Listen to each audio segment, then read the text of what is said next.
For our first video lecture, I'd like to talk about the conditions that were happening in the United States right after World War II and up to the time that rock and roll exploded.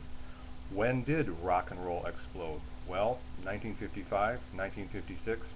In 1955, Bill Haley's hit Rock Around the Clock came out. Actually, it came out in 1954, but it really got popular in 1955, and we'll talk about that more later when we talk about the movie Blackboard Jungle.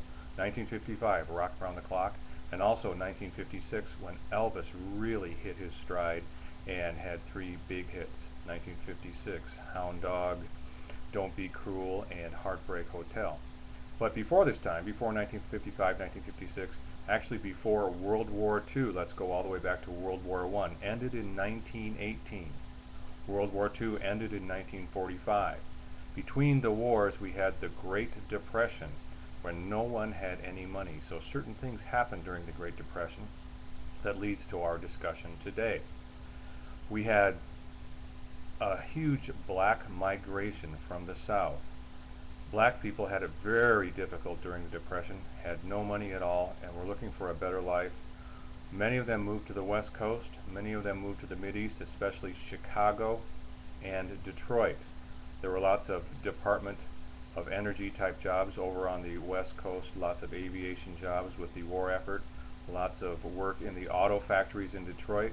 And in Chicago, there was work in the stockyards and in the shipping industry, railroad industry, and boat industry that went up through the Great Lakes. So anyway, large migration of blacks to the north.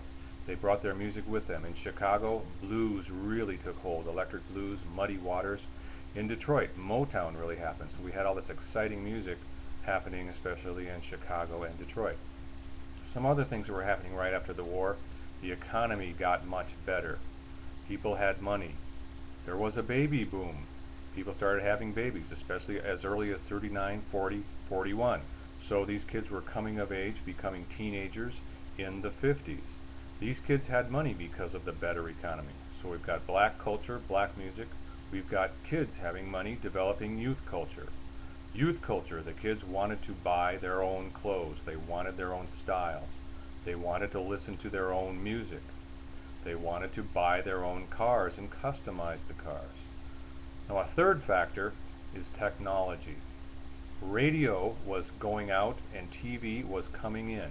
So many of the radio shows that were popular in the 30s and 40s were moving to television. This left a huge vacuum in the radio world. What do we put on radio? Well, we'll put black music, we'll put country music, niche marketing, smaller markets designed for certain people. So we've got the kids, youth culture, driving around dad's car. And in dad's car is a brand new item called the Motorola. Motorola is car radio.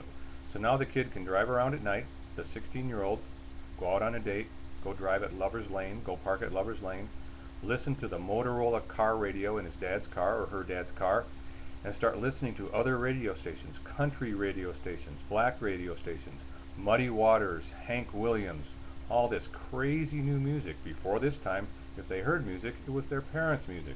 Perry Como, Frank Sinatra, Patti Page, Rosemary Clooney. So the intersection of these three sociological phenomena, black migration to the north, technology, and most importantly, youth culture, all combined in the perfect storm in the early 50s through mid-50s, 55, 56, to create this big thing we called rock and roll. And with the help of Bill Haley and Elvis Presley, it exploded. And there you have it, the birth of rock and roll from some sociological elements of the early and mid-50s.